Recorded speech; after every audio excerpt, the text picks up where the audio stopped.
Queridos, a gente está muito feliz de falar sobre missão nesse mês de aniversário da igreja, seguindo a Jesus na missão. A gente está muito feliz de poder ouvir todos os pastores que já estiveram aqui. E hoje eu quero conversar com você baseado num texto pelo qual eu tenho muito carinho, embora não seja um texto muito destacado, famoso da Bíblia, mas é um texto que me traz boas lembranças, porque nele eu preguei o meu sermão de prova no seminário, aí dos 11 anos agora, né? Então eu gostaria de convidar você para abrir sua Bíblia comigo, no Evangelho de Mateus, no capítulo 9, nos versículos 35 a 38. Mateus 9, de 35 a 38.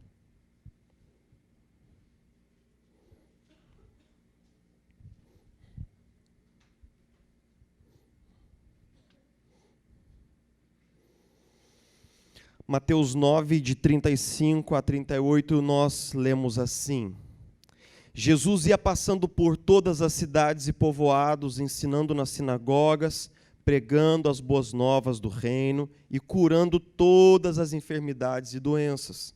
Ao ver as multidões, teve o quê? Compaixão delas, porque estavam aflitas e desamparadas, ou exaustas na tradução de Almeida, como ovelhas sem pastor. Então disse aos seus discípulos: a colheita é grande, mas os trabalhadores são poucos. Peçam, pois, ao Senhor da colheita que envie trabalhadores para a sua colheita.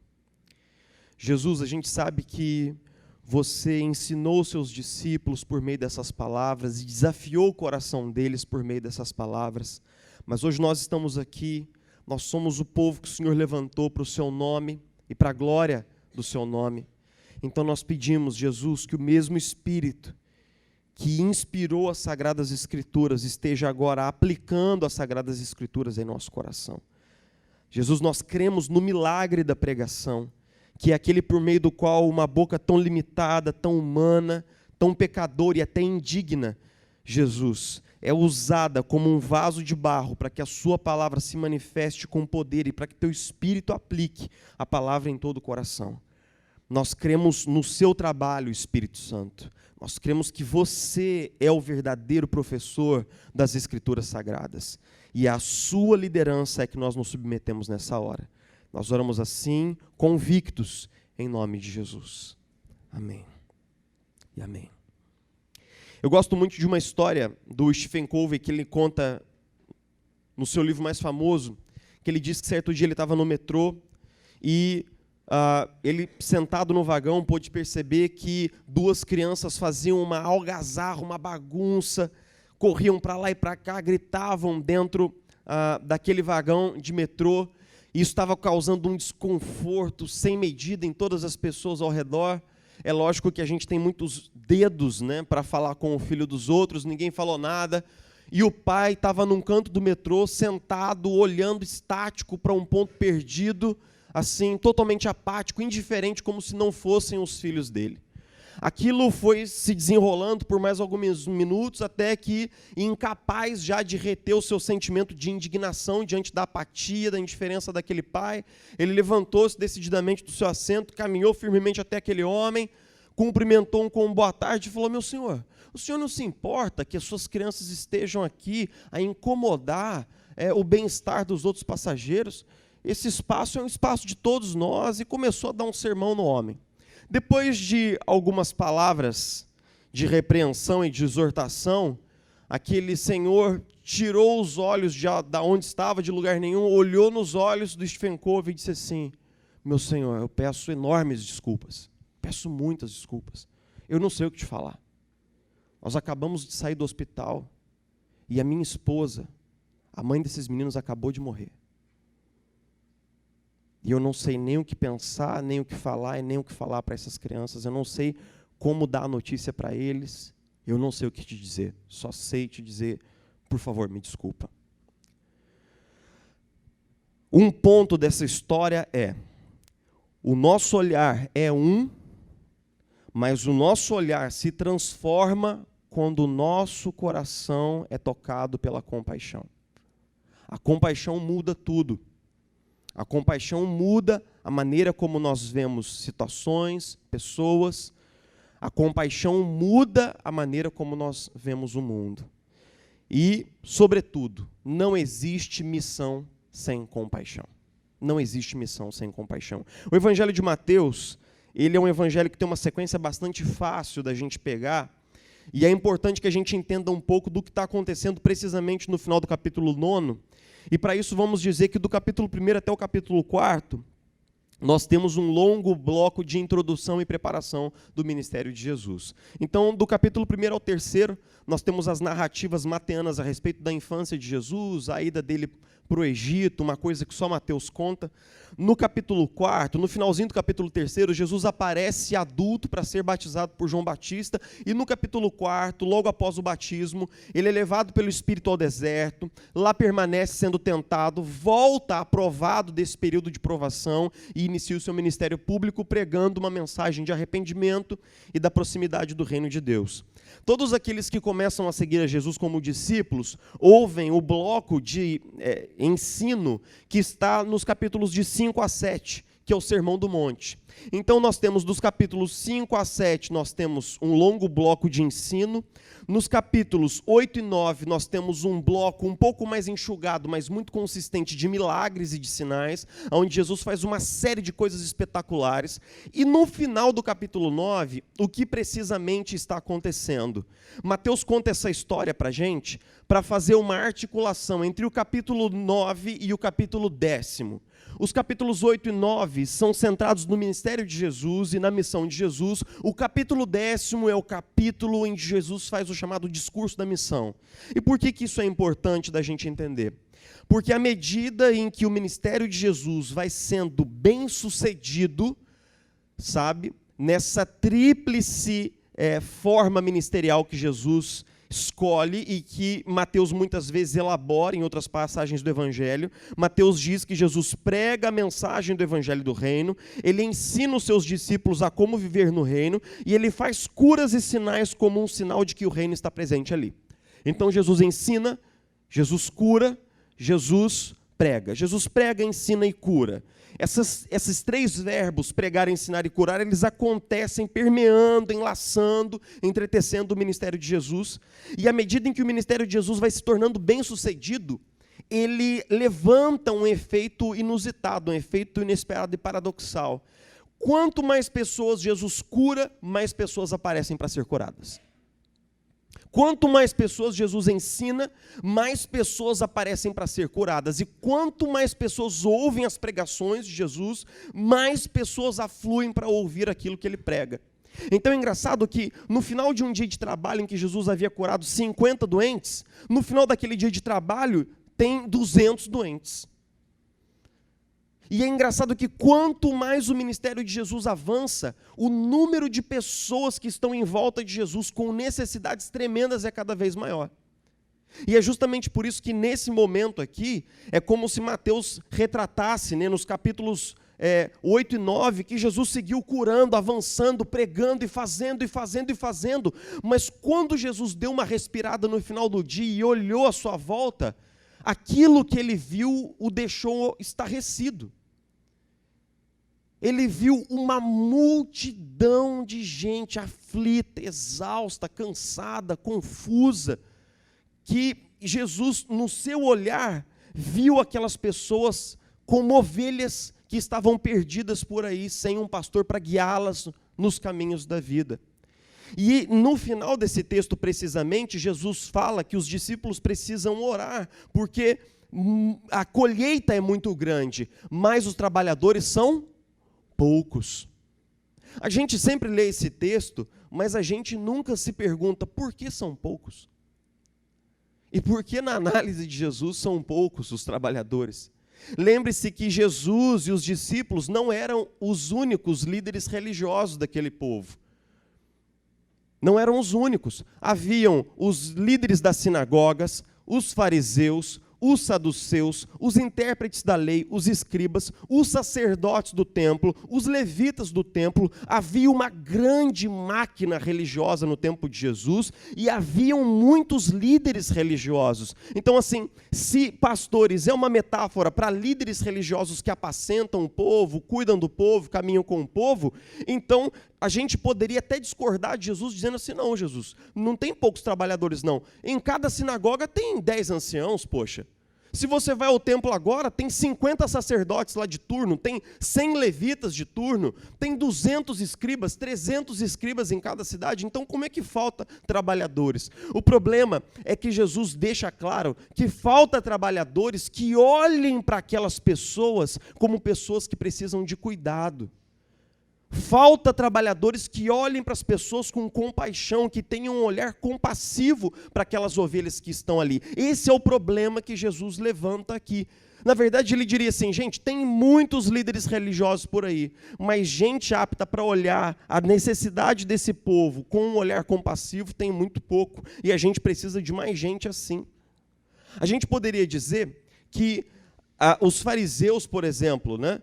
Os fariseus eram uma classe, uma elite religiosa muito inchada, muito grande no tempo de Jesus. Mas como é que o fariseu olhava para um judeu comum? Olhava para ele como um cara impuro, como um cara todo errado, pecador, que está sofrendo e merece mesmo sofrer porque é um miserável, porque não conhece a lei como nós conhecemos. Uma das orações inscritas numa sinagoga por um fariseu e que chegou aos nossos tempos, um pedaço de papiro, é um cara orando em público com outros fariseus, dizendo assim, Senhor, muito obrigado porque eu não sou como o cão gentio. Eu não sou, Senhor Jesus, como os miseráveis que não conhecem a sua lei. Eu não nasci mulher. Essa é a oração dos fariseus. Um povo que quando olhava para o mesmo povo que Jesus estava olhando, eles viam o quê? Eles viam a escória da humanidade. Eles viam um monte de gente perdida e inútil. Um monte de gente pecadora. Um monte de gente errada. E então Jesus faz a sua análise. Faltam líderes compassivos. Falta pastores que tenham compaixão pelas suas ovelhas. E a gente pode dizer, nossa, esse é um problema muito típico do tempo de Jesus. Não é. Não é nem próprio do tempo de Jesus, aconteceu anterior a ele e não ficou restrito ao tempo de Jesus. Numa passagem muito dura de Ezequiel 34, o profeta começa a denunciar os líderes de Israel, dizendo assim, ai dos pastores que pastoreiam só a si mesmos. Eles comem do leite das ovelhas, eles se vestem da lã, mas eles não cuidam do meu povo, eles não vão atrás do perdido, eles não curam o ferido, eles não pegam na mão de ninguém, eles só pensam em si mesmos. Ai desses pastores, eu vou demiti-los e eu mesmo pastorearei o meu povo, diz o Senhor. Então, desde o tempo de Ezequiel, o problema de uma gente sem compaixão, de líderes sem compaixão e de uma nação sem compaixão é um problema muito grande. Mas a gente tem que assumir que o problema da falta de compaixão pelo perdido, da falta de compaixão pelo pecador, não é uma característica só do tempo de Jesus, permeou toda a história da igreja e chega até nós, chega até os nossos tempos. A gente pode dizer que a falta de compaixão é um problema da igreja, é um problema nosso, é um problema humano. E por que muitas vezes nós, como igreja, não temos compaixão dos perdidos? Por que muitas vezes a gente não tem compaixão dos perdidos? Em primeiro lugar, porque a gente muitas vezes tem um olhar de julgamento. Um olhar de julgamento. E nesse sentido, a relação entre compaixão e a maneira como a gente olha é assim, né? O que os olhos veem é o que o coração sente. E a maneira como a gente olha para as pessoas diz se nós olhamos para ela com compaixão ou não. Eu tive uma experiência, eu não sei se já contei aqui no púlpito, eu conto muita coisa aqui do púlpito, chega uma hora que você não sabe mais o que você falou, o que você não falou, aí você conta a história de novo, aí vocês vão achar que eu sou igual aqueles caras gagá, né, que vai e conta de novo, aquele avô que te contou a história 5 vezes, no mesmo final de semana, eu estou mais ou menos por aí, né? Mas, uma vez eu estava pregando a convite numa igreja aqui de Niterói, estava vindo com a minha esposa, e passando por uma rua ali do centro que chega aqui no Barreto, e uma rua que é cheia de prostitutas e gente esquisita e tal, gente vendendo droga, sei lá mais o quê. E à medida em que a gente entrou na rua, eu comecei a lançar um olhar para aquelas pessoas. Nossa, aqui está a escória da nossa sociedade. Aqui estão as pessoas que... E comecei a olhar um olhar tão ruim, cara, para aquelas mulheres. Um olhar tão de julgamento, um olhar tão pesado, um olhar assim, né? Eu estava tão inflamado de um sentimento de justiça própria. O religioso que acabou de sair do culto, com as pessoas legais, no lugar legal, e passando por ali, essa gente toda torta, toda errada. Quando eu cheguei no final da rua, o Espírito Santo falou no meu coração assim: poxa, cara, que pena. Que pena. Que pena que você vê assim. Que pena que esse é o seu olhar. Porque não é assim que eu vejo essas pessoas. Eu olho para essas pessoas com compaixão. E eu tenho misericórdia da miséria, do pecado, do estado de confusão em que elas se encontram. Que pena, cara. Que pena que você se tornou um novo fariseu. A gente gosta muito de falar do Jesus que anda com as prostitutas, não é verdade? A gente bate no peito para dizer: o meu mestre andava com prostitutas e tal. Mas a gente não quer, não. A gente não quer andar com as prostitutas. A gente não quer andar com os publicanos do nosso tempo. Na verdade, porque a gente não tem a menor compaixão da situação deles. A gente não tem o menor senso de misericórdia da condição deles. É engraçado que esse sentimento de justiça própria é característico da religião e é característico do comportamento dos fariseus do tempo de Jesus. Nós olhamos com desprezo, com um olhar de superioridade, de julgamento, porque nós achamos que estamos numa plataforma de superioridade moral. E o segundo ponto é: nós simplesmente não olhamos. No primeiro lugar, a gente olha e a gente julga. No segundo momento, a gente simplesmente não olha. E o que os olhos não veem, o coração não sente. Não sente. Ao invés de compaixão, muitas vezes a gente é sugado por um rodamuinho de preocupação consigo mesmo. A lógica é mais ou menos assim: como é que eu vou ter compaixão do outro se eu tenho tantos problemas na minha vida, no meu casamento, com os meus filhos, se eu já tenho tanta coisa para cuidar, se eu preciso cuidar de mim mesmo? Do tipo assim, eu já tenho os meus problemas. Eu já tenho os meus problemas. É engraçado que, dentro dessa lógica, nós ficamos muitas vezes preocupados conosco mesmos e não olhamos para fora. Porque parece que eu tenho que esperar um momento em que minha vida esteja toda em ordem, em que eu não tenha nada que me preocupar comigo mesmo, com o meu casamento, com os meus filhos, com o meu trabalho, com o meu dinheiro, com a minha casa e com a minha segurança financeira, para então, quando tudo estiver num mar de maravilhas, num mar de rosas, eu entregar um pouco da minha atenção, um pouco do meu olhar para aquele que está lá fora e que não conhece a Jesus como Salvador. A boa notícia é que, se nós estamos esperando por isso, nós podemos sentar e esperar. Porque, meu irmão, a vida é assim, é de buraco em buraco que a gente vai. A gente sai de um e logo cai no outro. E a gente não pode esperar que a nossa vida esteja toda em ordem para a gente fazer alguma coisa por aqueles que estão lá fora.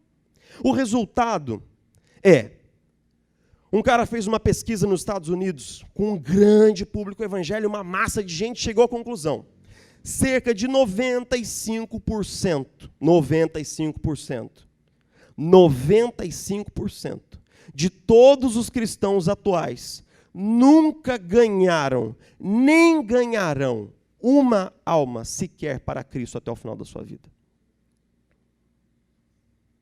95% dos cristãos nunca terão a experiência de conduzir alguém a Cristo em toda a sua vida como cristãos. E esse número é absolutamente chocante, mas, na minha perspectiva ministerial, se ele não bate identicamente com a realidade, ele pelo menos o representa com grande acurácia. Por quê? Porque nós temos muita dificuldade para evangelizar. E nós não é a Igreja Presbiteriana do Barreto. É todos os cristãos que eu tenho discipulado, conversado e conhecido ao longo desses mais de 20 anos de caminhada dentro da igreja. Raramente eu conheço um crente que se diz assim: cara, eu tenho uma facilidade enorme para evangelizar, eu já levei muitas pessoas para Jesus Cristo ao longo da minha vida. Você já ouviu isso em algum lugar? Raríssimas vezes você encontra pessoas assim. A maioria das vezes, quando nós falamos sobre evangelismo, é quase assim. Quando a igreja desconfia que o pastor vai falar de evangelismo no domingo, meu irmão, é um arrepio na coluna e um pensamento de fundo mais ou menos assim: lá vamos nós passar por isso de novo. Fecha o cinto de segurança. Que de novo o pastor vai subir no púlpito, vai dar uma traulitada na igreja que não evangeliza, e nós vamos sair de lá imaginando todos os índios que vão olhar para nós no dia do julgamento final e estender o dedo e falar: você não falou do amor de Jesus para mim? E aí parece que o pregador tem que usar um tanto de emocionalismo barato. Emocionalismo barato e manipulação emocional religiosa de R$ 1,99 no púlpito para convencer a igreja de que a missão é importante. Vocês podem ficar tranquilos que eu me recuso a fazer esse papel absolutamente patético e raso. Porque se a nossa consciência missional não estiver enraizada na beleza do evangelho, então dificilmente culpa fará alguma coisa na direção de nos mobilizar a falar de Jesus Cristo. E eu não acredito absolutamente numa igreja construída sobre culpa, sobre chicotada nas costas. Meu irmão, tem paura desse troço. Mas, enfim, eu acredito que se a gente estiver, de fato, motivado a compartilhar do Evangelho, a pergunta não é: será que eu realmente tenho que falar de Cristo? É: como, pastor? Olha, alguma coisa está se movendo. É como? Como? Deixa eu te dizer uma coisa. Eu vou chegar no ponto dessa primeira parte para a gente poder ir para frente, né? Então vamos lá. Eu não acho que a gente não evangeliza por falta de tempo, nem por não conhecer métodos evangelísticos, essas desculpas que eu mais ouço: me falta tempo, eu não sei como fazer, nem por falta de um ministério de evangelismo na igreja. Eu não acho que sejam esses os problemas. Eu acho que a gente não tem muito amor pelos perdidos mesmo, não. Nos falta compaixão. Porque eu vou te dizer o seguinte: se você já se apaixonou na vida, você sabe do que eu vou dizer.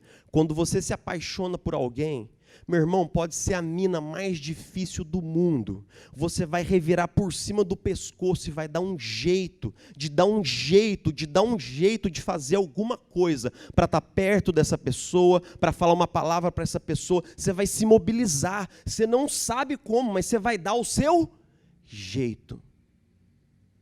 E o fato é que o nosso coração não está derramando-se de compaixão por todos aqueles no nosso trabalho, na nossa escola, que estão indo para o inferno todos os dias, um passo mais próximo do inferno. Nosso coração não liga. Não liga. Uma igreja que não crê na iminência do inferno e não crê no juízo vindouro de Jesus Cristo, simplesmente não evangeliza. Porque o fato de que aquele cara que está estudando do seu lado, na sua escola, 7, 12, 15, 20 anos, vai para um lugar misterioso de condenação eterna. Meu irmão, se isso não faz a sua espinha gelar e você se mobilizar, então eu não tenho mais nada para falar nesse sermão, absolutamente. Não tem mais nada. A gente pode fechar a Bíblia, orar e ir embora para casa, mas eu fiz mais 5 laudas aqui, então eu tenho que pregar. Eu tenho que acabar. Uma coisa interessante, cara, é assim, que o fato é que não falta tempo. Essa é uma desculpa atrás da qual a gente se esconde. Tem um monte de livro que ensina hoje como evangelizar. Mas falta amor, cara. Falta amor pelo perdido. Falta muito amor pelo perdido. Quando Jesus se coloca diante daquela multidão, Mateus usa essa palavra muitas vezes com relação a Jesus. Ele diz que Jesus chega diante da multidão, ele olha para aquela multidão com compaixão. E compaixão é um verbo aqui que é baseado numa palavrinha grega curtinha, que é splagna. E o que quer dizer essa palavra? Quer dizer tripas, entranhas. Quer dizer aquilo tudo que você traz no ventre. E por que entender essa palavra é importante? Porque Jesus não sentiu um mero dó, uma mera simpatia. Ele não teve um olhar assim, que coitadinho desse povo. Não foi assim. Quando Jesus viu a situação de perdição, de confusão, de pecado, de doença, de medo, de ansiedade, de vazio, de perdição de todo aquele povo, as tripas se reviraram dentro dele. Era um troço profundo, é um troço realmente, né, é um negócio assim entranhado, é um negócio muito visceral esse sentimento de Jesus. A compaixão de Jesus não é o dózinho, é um sentimento muito visceral. E justamente nesse momento de uma compaixão visceral, Jesus olha para eles e fala assim, caramba, cara, muitos poucos trabalhadores para a seara. E então o mestre utiliza, né, ele se dirige para os discípulos e fala assim, gente, olha, peçam. E o verbo no grego quer dizer implorem. Peçam de joelhos, se joguem no chão, gritem alto para Deus, para que Ele mande mais trabalhadores para a sua seara. Jesus encerra o capítulo 9 pedindo que os apóstolos orem para que pessoas sejam levantadas. Você já reparou o que acontece no capítulo 10, versículo 1? Diz assim, Jesus, trazendo para si os apóstolos, os enviou, dando-lhes autoridade e poder para expulsar espíritos demoníacos e curar no seu nome, e os enviou na missão. E Jesus começa o famoso discurso da missão: vão de aldeia em aldeia, preguem o evangelho, levem apenas uma bolsa, não levem muita coisa, entrem numa casa, abençoem a casa. Se o cara rejeitar a mensagem do evangelho, simplesmente sigam em frente pregando com fidelidade a mensagem do evangelho. Não cobrem nada. Não cobrem dinheiro pela mensagem, vão sempre em frente, sejam firmes, sejam como cordeiros no meio de lobos. E então Jesus envia esses caras em missão. Qual é a lógica da relação entre os capítulos 9 e 10? É que muitas vezes nós oramos para que Deus salve, para que Deus faça um milagre. Aí Deus fala assim, você está orando por um milagre? Vem cá, que eu vou te enviar para ser um milagre agora.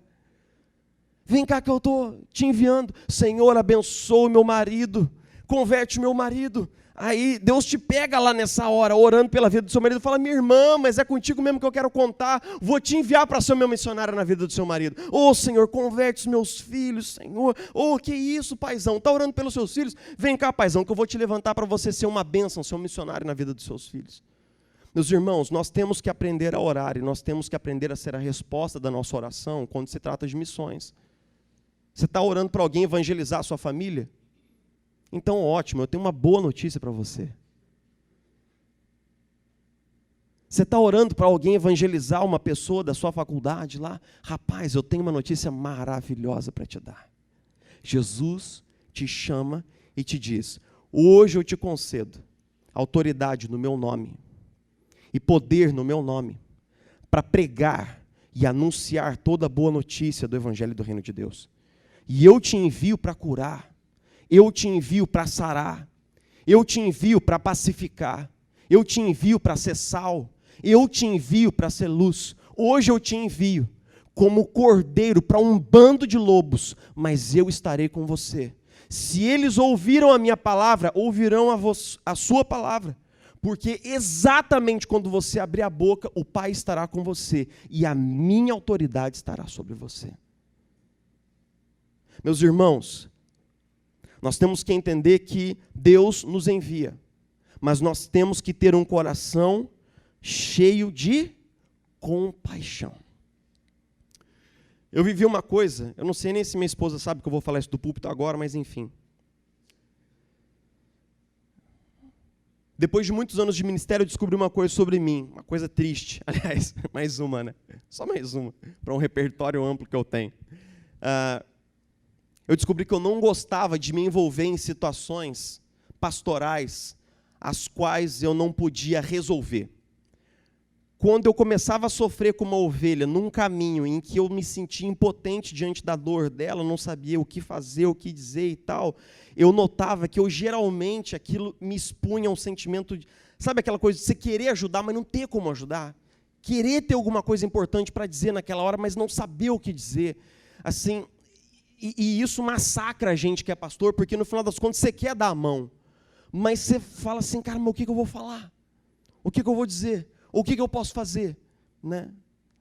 Só que eu tive uma experiência, eu assisti uma cena que mudou o meu entendimento a respeito disso, que foi quando a avó da Isabela, a dona Inácia, uma mulher muito cristã, muito piedosa, entrou nos seus últimos dias de vida, a gente foi lá para a Lagoa, e a Isabela tem um primo, o Márcio, que é um cara assim, cara, de uma candura, de um carinho, é um cara assim, sabe, que fala suave, fala manso.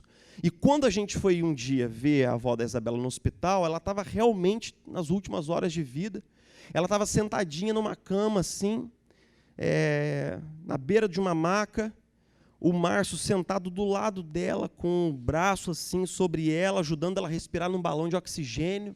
E ela estava sofrendo muito, cara. Mas a atitude dele sofrendo com ela, ao lado dela, era uma atitude tão tranquila, tão serena. Ele estava ali do tipo assim, ele sabia que ele estava sendo aquele pastor que conduz a ovelha pelo vale de morte, cara. Mas ele estava ali numa boa, assim, sabe, com uma atitude tão tranquila, com um olhar, chamando ela de vozinha, abraçando ela. E ali Deus me deu um novo paradigma de ministério. Ali Deus me deu uma nova maneira de entender todas as coisas. Eu sei que eu não preciso resolver o problema das pessoas. Eu só preciso estar lá com elas, só isso. Eu só preciso chorar com ela, eu só preciso me alegrar com ela, eu só preciso estar lá. Deixar a dor dela bater no meu coração. E se a gente tiver que chorar junto, a gente chora junto e vai chorando. Mas sim, tranquilo, sereno, sem crise. Porque é isso que a compaixão faz. A compaixão nos tira de um estado de isolamento e coloca a gente para andar junto. Sabe, quando a dor do outro não é só a dor do outro. A dor do outro é a sua dor e você fica acordado à noite pensando em como ajudar ele a lidar com as questões que ele está vivendo. Isso é compaixão, cara. Isso é compaixão e a nossa geração não sabe viver isso. A gente não sabe sequer experimentar a própria dor. A gente nega até as coisas que a gente vive. Então a gente tem que aprender a descongelar o coração. A gente tem que aprender a sofrer, primeiro a própria dor e depois sofrer com o outro. Sofrer com o outro, chorar com o outro, porque sem compaixão não tem missão, brother. Enquanto você não chorar pela vida do seu colega de trabalho, que está indo a passos largos para o inferno, você não vai ter coragem para falar de Jesus para ele. Nem vai ter o que dizer. Missão é feita com lágrimas, missão é feita com sofrimento. Todo missionário, antes de ir para o campo, começa a se informar sobre os pecados daquele povo, daquela aldeia, e ele chora. Ele chora de saber que antes dele chegar ali, muitos vão morrer sem Jesus. E isso apavora a noite. Mas isso não pode ser uma experiência só do missionário. Tem que ser uma experiência de todo cristão. Meu irmão, imagina a loucura de você trabalhar 20 anos com uma pessoa, não abrir a boca para falar de Jesus e esse cara ir para o inferno. Meu irmão, isso tem que te deixar alguns minutos acordados hoje à noite. Senão, a gente não chegou onde a gente devia aqui no púlpito. Tem um amigo meu que a gente se formou no ensino médio, juntos, o Erivelton. Eu já falei para o Erivelton de Jesus 1 milhão de vezes. 1 milhão. E ele continua seguindo meus caminhos. E muitas vezes eu estou pensando nas coisas do passado e falo, caramba, hein? E o Erivelton, como será que ele está? Por fim, eu quero dizer que quando a gente tem o coração no lugar certo, o ministério do evangelismo se desenrola. O pequeno príncipe, né? Ouviu da boca da raposa o seguinte: eis o meu segredo, é muito simples, só se vê bem com o coração, porque o essencial é invisível aos olhos. Então a gente tem que aprender a ver com os olhos do coração. E eu vou terminar falando sobre duas coisas. Em primeiro lugar, como é que a gente reaquece a nossa compaixão pelos perdidos, quando a gente já perdeu isso? É profundo, mas é simples. Pensa comigo. O que é compaixão? É quando a dor do outro bate aqui, não é isso? Então é só você se lembrar de que um dia você estava no mesmo lugar daquela pessoa. É só imaginar que se Jesus não tivesse entrado na minha vida, eu seria um cafetão vendendo corpos de outras pessoas em alguma rua de Niterói também. Sem nenhuma diferença. É só você se lembrar de quem você era antes de Jesus, de tudo que Jesus fez por você.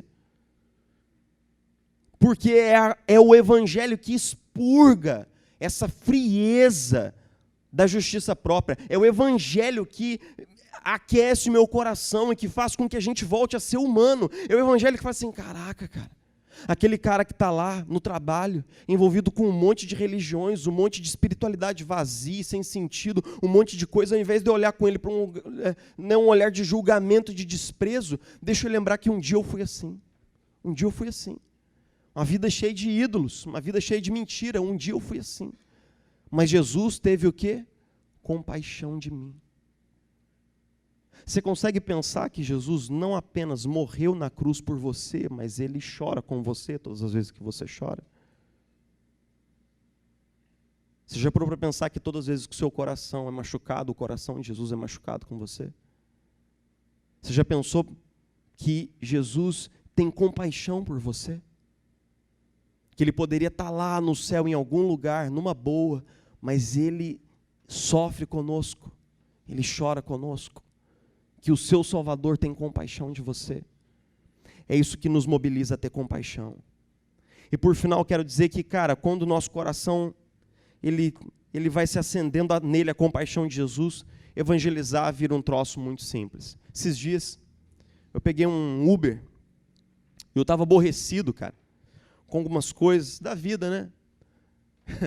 A gente de vez em quando fica aborrecido também. E eu estava aborrecido, estava num dia que não estava legal, enfim. E aí eu entrei no Uber, sentei no Uber, a hora que eu sentei, uma voz dentro de mim fala do meu amor com ele. Eu falei, mas não vou mesmo. Mas não vou mesmo. Hoje eu estou rebeldão, não estou afim, estou de mau humor, não sei o quê. E outra coisa, como é que eu vou começar esse papo? Acabei de sentar aqui, mas eu tinha que fazer uma corrida longa com ele. Né? Aí eu pensei assim, você quer saber? Vou abrir um papo com esse cara. Onde você mora? Mora não sei aonde. Meu irmão, foi indo. Meia hora de conversa. A hora que foi chegando nos 5 minutos finais da corrida, ele começou a falar sobre violência. Eu falei, você quer saber? Violência é um bom gancho. Então, rapaz, violência, né, tal, bala perdida, morte, enfim, tem que crer muito em Deus. Melhor evangelismo do século, né? Feito com muito amor e carinho, né? Bala perdida, morte e tal, orar antes de sair de casa, Deus. A hora que eu falei a palavra Deus, ele virou e falou assim, então, eu sou filho de pastor. Mas há 20 anos que eu estou fora da igreja e tal, não sei o quê, me casei, minha esposa nunca teve contato, piriri, pororó, papi, popê, popi, pepé. Eu falei, então tá bom. Aí ele falou assim, rapaz, mas é engraçado. Aí eu falei, né, por fim falei que eu sou pastor, que eu sou crente, lá, e tal, falei aquela coisa toda. Aí falei que era pastor, ele falou assim, então, rapaz, mas é engraçado, né? Porque uma corrida antes de você era um cara que também começou a falar de Deus comigo. E começou a dizer que eu tinha que voltar para a igreja. Porque eu comecei a dar um sermão nele, porque ele não estava levando os filhos dele para a igreja. Eu falei, isso é uma safadeza sua. Você foi criado aos pés do Senhor e você não vai dar o mesmo privilégio aos seus filhos? Você é safado de fazer um troço desse. Você é muito errado. E aí, tal, por fim, final da história, a gente parou o carro. Eu falei assim, eu posso orar com você, Fábio? E orei com o cara. Orei com ele. E fim da história. Para dizer que não é tão difícil assim. Não é tão complicado assim. A gente tem que tirar da cabeça que só pastor pode fazer um troço desse. Meu irmão, começar uma conversa, qualquer um de nós aqui consegue. E quando você vê que teve uma oportunidade, você cai para dentro. Né? Eu já contei para vocês daquela experiência que eu tinha uma vez, correndo no Parque Taquaral, em Campinas, umas 8 horas da noite. O Felipe já sabe do que eu estou falando. Né? Eu estava correndo, tal, não sei o quê, quando eu cheguei no final da corrida, tinha uma drag queen fazendo programa numa esquina. E quando eu passei por ela, o Espírito Santo gritou no meu coração, fala do meu amor com ele. Eu não sei se vocês sabem, mas Campinas tem uma fama de público homossexual e tal, que é grande na região e no país. Aí eu fiz o cálculo, um seminarista de short, camiseta regata, conversando com uma drag queen que faz programa numa esquina, tarde da noite, julgado pela sua igreja, caçado, né, queimado na fogueira da Inquisição presbiteriana e blá, blá, blá. Meu irmão, eu falei assim, não vou mesmo, Jesus, você está maluco. Não vou mesmo. E virei as costas e saí andando, não fui mesmo. Meu irmão, andei uma esquina. O Espírito Santo quase que falou assim, meu irmão, se você não voltar lá, a parada vai ficar grossa, feia e caudalosa pro teu lado. Volta lá, eu vou te quebrar inteiro. Volta. Cara, mas eu senti um troço dentro de mim, um troço. Deus me agarrou assim pelo cabelo e me levou lá. Eu parei na frente do cara. Ele olhou para mim, esperando que eu perguntasse pelo preço. Eu falei assim, ó, eu nem sei o que eu estou fazendo aqui, velho. Nem sei o que eu estou fazendo aqui. O negócio é o seguinte, você não foi criado para essa safadeza que você está aí, entendeu? Você não foi criado para isso, sai dessa vida. E essa mensagem não é minha, é do Salvador que me enviou aqui. Então eu te digo, não quero mais ouvir nada do que você tem para falar não, só quero ir embora para casa. Sai dessa vida, miserável, sai dessa vida. Virei as costas e fui embora para casa. Eu falei, ó, eu falei, mano, falei. Não falei? Você mandou, eu fui lá. Queridos, eu conto essas histórias desastradas um pouco de evangelismo só para você tirar da sua cabeça que é muito difícil, que é muito impossível, que só um evangelista... Não. Não. Se você tiver compaixão, se o seu coração estiver aberto a ver as pessoas com os olhos de Jesus, você vai ser mobilizado para fazer o que Jesus faria. Que a gente possa se lembrar, queridos, que um dia nós estivemos lá. Um dia eu estava indo para o inferno. Eu que fui criado na igreja e que era só religioso, não era cristão. Um dia eu estava indo para o inferno. Mas Jesus me resgatou. Glória a Deus por isso. E que esse mesmo senso possa nos mobilizar. Vamos orar juntos?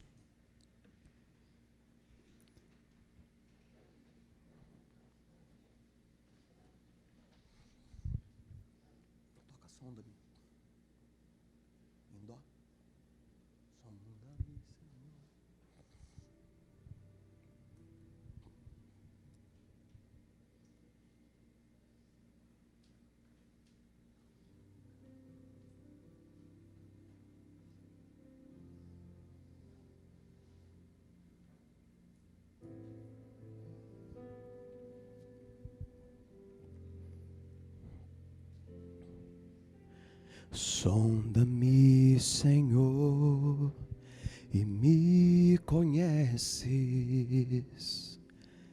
Quebranta o meu coração.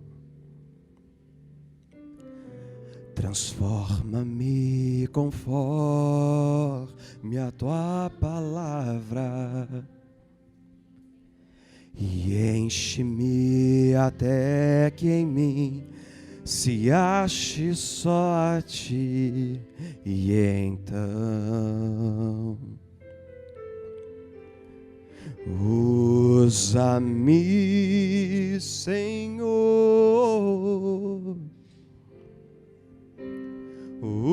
usa-me como um farol que brilha à noite, como um ponte sobre as águas, como abrigo num deserto, como flecha que acerta o alvo. Eu quero ser usado da maneira que te agrade a qualquer hora e em qualquer lugar.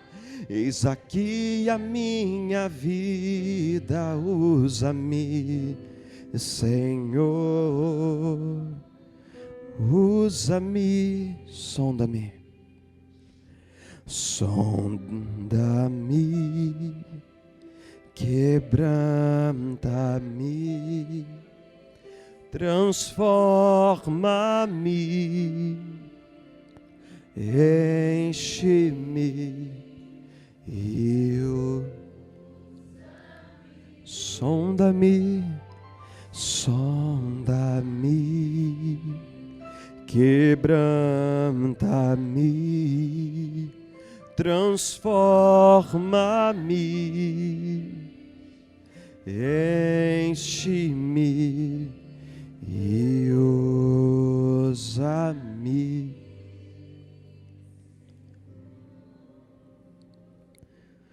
Jesus, a gente quer te agradecer muito e de verdade, porque um dia você lançou esse olhar de compaixão para a nossa vida. E eu me lembro exatamente quando foi, Jesus. Naquele dia que você me pegou numa fossa de depressão. Quando eu estava convencido que minha vida não tinha sentido nem propósito. Quando num dia, em lágrimas, eu rendi a minha vida a você. E como é importante a gente se lembrar disso, Jesus. Porque exatamente agora, encerrando a nossa liturgia do culto, a liturgia da vida começa. E nós vamos encontrar com pessoas que estão aflitas, exaustas, como ovelhas que não têm pastor, lá no trabalho, na faculdade, na escola, na nossa própria família. Jesus, muda o nosso olhar. Dá-nos um coração compassivo. Dá-nos um coração que tenha coragem de chorar por aquele que se perde. Porque, Jesus, quando o nosso coração estiver mobilizado, tocado, quebrantado pelo seu coração, nós vamos abrir a boca e nós vamos proclamar as tuas maravilhas.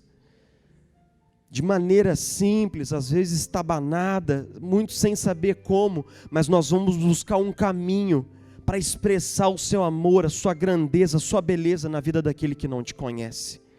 Que possa ser uma oração, Jesus. Que possa ser uma coisa simples. Que possa ser uma palavra de exortação. Mas, Jesus, de alguma maneira nós estaremos nos movendo. Nós estaremos indo na direção daquele que não te conhece. E esse é o nosso desejo. Nos ensina a te seguir na missão, Jesus. Nos ensina a te seguir na missão. Essa é a nossa oração. Nós oramos em nome de Jesus. Amém.